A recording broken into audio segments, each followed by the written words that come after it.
முதல எழுத்தெல்லாம் ஆதிபகவன் முதற்றே உலகு. நடந்து கொண்டிருக்கிற விஸ்வாவசு வருஷத்தில் ஐப்பசி மாதத்தில், அதுக்கு இன்னொரு பேர் துலா மாதத்தில், இந்த மாதம் அதாவது ஆங்கில தேதி 18/10/2025 17/11/2025 வரைக்கும் உண்டான ஐப்பசி மாதத்தில் நேயர்களுக்கு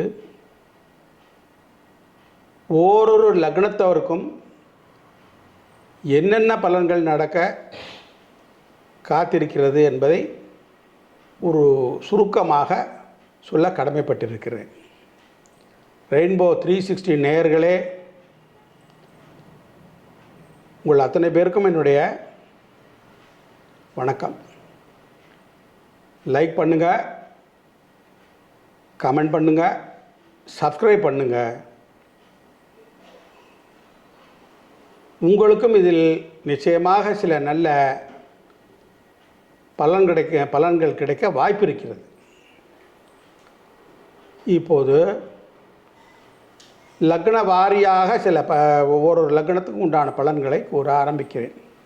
அதுக்கு முன்னோட்டமாக துலா மாதம் காலபுருஷனுக்கு அது 7வது ராசியில் சூரியன் நிற்கிற பொழுது அதுக்கு துலா மாதம்னு சொல்கிறது, ஐப்பசி மாதம்னு சொல்கிறது. இதில் முக்கியமாக என்னென்ன பெருமைகள், இது மற்ற எல்லா மாதங்களை காட்டிலும் சிலது அயன மாத சூரியனுடைய அயன கதியினால் பெருமைப்படுகின்றன. மகர மாதம், கடக மாதம், அது மாதிரி இந்த துலா மாதமாகப்பட்டது சில வகைகளில் பெருமை மிக்கதாக இருக்கும். முதல்ல துலா மாதம்னு நினைவுக்கு வருவது என்ன அப்படி சொன்னால், காவேரி தீர்த்த ஸ்நானம் அப்படின்னு சொல்கிறது.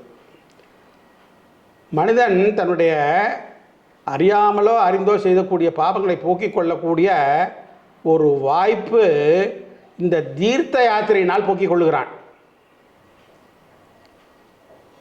அப்படி இருக்கிற போது இந்த தீர்த்த யாத்திரைக்கு முக்கியமாக இந்த மயிலாடுதுறை மட்டும் ஏன் விசேஷமாக சொல்லப்படுகிறது என்றால், மயிலாடுதுறையில் இருக்கக்கூடிய துலா கட்டம் அந்த இடத்துல ஸ்நானம் பண்ணோம்னா அதற்கு சில சங்கல்ப விதி முறைகள் எல்லாம் இருக்கிறது. அந்த அன்றைய திதி, வாரம், நட்சத்திரம், யோகம், கரணம், இந்த பஞ்ச அங்கங்கள் அடங்கிய தினத்தை சொல்லி தனக்கு என்னென்னவெல்லாம் வாழ்க்கையில் பாபங்கள் தீர வேண்டியது அப்படிங்கிறதெல்லாம் சொல்லி சங்கல்பம் பண்ணி அதை 3 முறை முக்கிய ஸ்நானம் பண்ணுவார்கள். உடுத்திய வஸ்திரத்தோடு ஸ்நானம் பண்ணணும். அதுக்கு பேர் சசேல ஸ்நானம்னு பேர். இந்த ஸ்நானத்தினால நம்ம எதிர்பார்க்குற சில பாபங்கள் போக ஒரு வாய்ப்பு தேடி கொடுத்துருவார்கள் நம் முன்னோர்கள். இதில் ஒரு முக்கியமான நிகழ்ச்சி என்ன என்றால், இந்த குறிப்பிட்ட இந்த துலா மாதம், இந்த ஐப்பசி மாதத்தில் மட்டும் அநேக கோடி தீர்த்தங்கள் எல்லாம் அங்கே கங்கை உள்பட இந்த மாபெரும் துலா கட்டத்தில் காவேரி கலையை சங்கமிக்கிறார்கள். அப்போ ஒரு முறை ஸ்நானம் பண்ணால் எவ்வளவு நமக்கு பலன் கிடைக்கும் யோசனை செய்து பாருங்கள். முன்னோர்கள் எல்லாம் தீர்க்கதரிசிகள் அவ்வளவு கண்டுபிடிச்சு நமக்கு சனாதன தர்மத்தை பேணி காக்க வழி சொல்லி கொடுத்துருக்கிறார்கள். அதனால் முடிந்தால் நீங்களும் அங்கே பயணித்து துலா ஸ்நானத்தை நிறைவேற்றுவீர். இதில் இன்னொரு ஒரு வாய்ப்பும் கொடுத்துருக்கு. இந்த 30 நாளில் இன்னும் ஒரு வாய்ப்பு கடைசியில் கொடுத்துருக்கு. போக முடியாதவர்கள் ஏதாவது ஒரு சூழ்நிலையால், உடல் கோளாறோ அல்லது வேறு எந்த சூழ்நிலை போகாத முடியவர்கள் ஐப்பசி மாதத்தில் கடைசி நாள் அன்று, அதுக்கு பேர் முடவன் முழுக்கு அப்படின்னு சொல்கிறது வழக்கம். அன்றைக்காவது போய் குறைந்தபட்சம் படியில் உட்காந்து அந்த ஜலத்தை எடுத்து புரோட்சணம் பண்ணிட்டாவது வாங்க.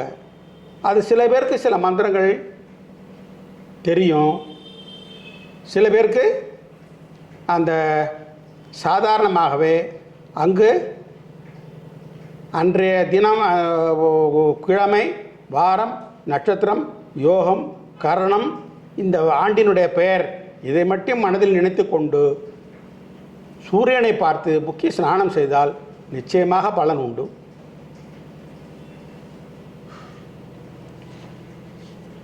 இது துலா ஸ்நான கட்டம் மிக ஒரு சுலபமான முறையில் சிம்பிளாக இப்படி பண்ணலாம். இது அதிகம் இதை பற்றி விழாவாரியாக தெரிஞ்சுன்னா துலா காவேரி புராணம் என்று நூல் இருக்கிறது, படித்து பார்த்து தெரிந்து கொள்ளலாம், அதை தெரிந்தவர்களிடம் கேட்டுக்கொள்ளலாம். இப்பொழுது நம்ம ஓரொரு லக்ன வாரியாக பலன் உரைப்பதற்கு வருவோம். பேராசையின் மீது விருப்பம் கொண்ட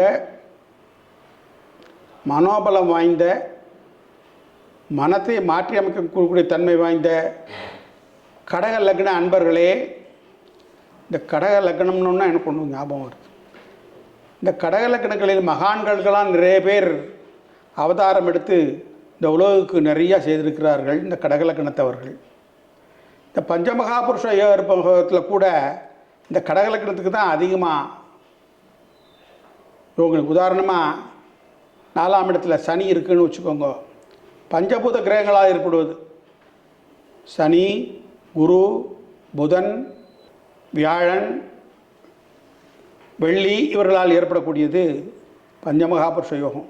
அதில் முக்கியமான யோகமான சசமகாபுருஷ யோகம், ஹம்ச யோகம், இந்த மாதிரி யோகங்கள் எல்லாமே அதிகமாக கிடைக்கக்கூடியது இந்த கடகலக்கணத்தவர்கள் தான். தகுதிக்கு ஒவ்வாத வாழ்வை கொடுக்குவது இந்த சசமகாபுருஷ யோகம். 4ஆம் இடத்துல சனி உச்சம் பெற்றால் கடகலக்கணத்துக்கு. அதனால் அப்படிப்பட்ட பெருமை வாய்ந்த சந்திரனோட லக்னம் அது.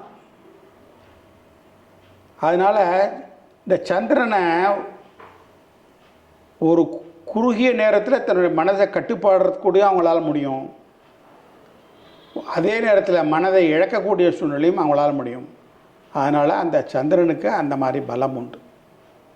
ஏன்னா அந்த மனிதனை இயக்குவது சந்திரன் தானே. சந்திரமா மனசோ ஜாதகா அப்படி என்று வேதம் கூறுகிறது. அதனால் கடகலக்ன அன்பர்களே, இப்போது கோச்சார ரீதியாக குரு நல்ல நிலையில் அமர்ந்து தொழில் ஸ்தானாதிபதி சம்பந்தம் சனி சம்பந்தம் பெறுகிற பொழுது தொழில் ரீதியாக மிக பெரிய அளவில் கடன்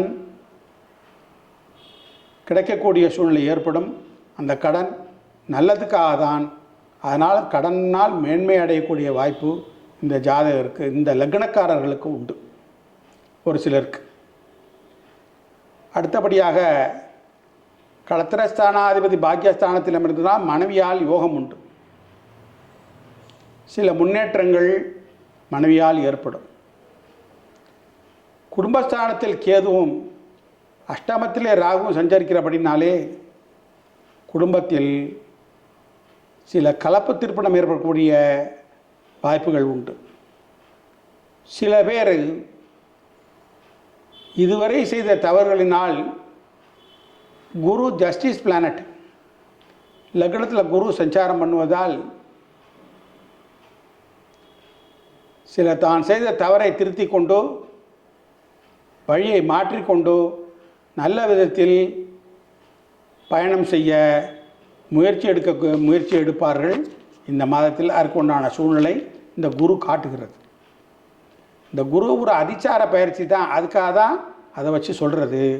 இன்னும் உண்மையான பயிற்சி இன்னும் வரவில்லை. ஒரு 2 மாத காலம் இங்கே இருந்துவிட்டு அதற்கு அடுத்தாப்புல திருப்பியும் தன்னுடைய பழைய இடமான மிதுனத்திற்கு சென்று விடுவார். அதனால் அதற்குள் சில மாற்றங்களை இந்த கடகலக்கணக்காரர்கள் அனுபவிப்பார்கள். அதனால தான் இதை சொல்லுகிறேன். அடுத்து மறுதிருமணம். களத்திரஸ்தானாதிபதி பாக்கியஸ்தானத்தில் இருக்குது. 11ஆம் இடத்தோ நல்லதோர் அமைப்பத்தில் அமைந்திருக்கிறது. இதுவரை தடங்களாக இருந்த மறு திருமணத்திற்காக காத்து கொண்டிருந்த சில அன்பர்களுக்கு மறு திருமணம் அமைந்து நல்ல எதிர்காலம் பழிச்சிடும் மாதம் இந்த துலா மாதம். துலாம்னாலே கல்யாணம்னு அர்த்தம். சிற்றின்பஸ்தானம் காலபுருஷனுக்கு. அதனால் இது ஒரு யோகமான மாதம் இந்த கடகலக்கணக்காரர்களுக்கு. குரு லக்னத்தில் உட்கார்ந்துருக்கிறபடினாலே பழைய வாகனத்தை மாற்றி புதிதாக வாகனம் வாங்கக்கூடிய ஒரு சூழ்நிலை இந்த மாதமே ஏற்படும் என்பதில் ஐயமில்லை. மேலும் சிலர் அசையா சொத்து வாங்குதலிலும் ஈடுபட்டு வெற்றி காண்பர். இன்னும் சிலர் கோயில், மடாதிபதிகள், சித்தர்கள் ஜீவசமாதி இந்த மாதிரி ஒரு சூழ்நிலையில் சாஸ்திரம் அறிந்தவர்கள் இவர்களை கண்டு தரிசித்து சில ஞானம் பெற வேண்டும். குரு ஞானத்துக்கு அதிபதி, அதனால் சொல்கிறேன். அந்த மாதிரியான ஒரு சூழ்நிலை இந்த மாதம் கொடுக்க போகிறது. அன்பர்களே, மிக அருமையான மாதம். கடகலக்கணக்காரர்களுக்கு யோகமான மாதம் என்பதில் ஐயமில்லை. இருப்பினும் சில கடகலக்கணத்தில் சிலர் நோய்க்காக செலவு செய்ய வேண்டி வரும். எதிர்பாராத வகையிலே, ஏன் ரோகஸ்தானத்துக்கு அட்டமத்தில் ராகு இருக்கு, திடீர் நோய்வாய்ப்பட்டு. ராகு எப்போதுமே ஒரு நோயை கொடுத்தா சொல்லிவிட்டு கொடுக்காது, திடீர்னு கொடுக்கும். Sudden planet. அதனால் 9 கிரகங்கள்லேயே இந்த ராகு திடீர் கிரகம்னு பேர். அதுக்கு எந்த நல்லதையும் எந்த ஒரு கெடுதலையும் திடீர்னு கொடுக்கறதுனால அதுக்கு பேர். இந்த மாதிரி ஒரு அமைப்பு உங்கள் லக்னத்திற்கு இந்த மாதம் நடைபெறக்கூடிய ஒரு வாய்ப்பு இருக்கிறது. கடக லக்ன நண்பர்களே,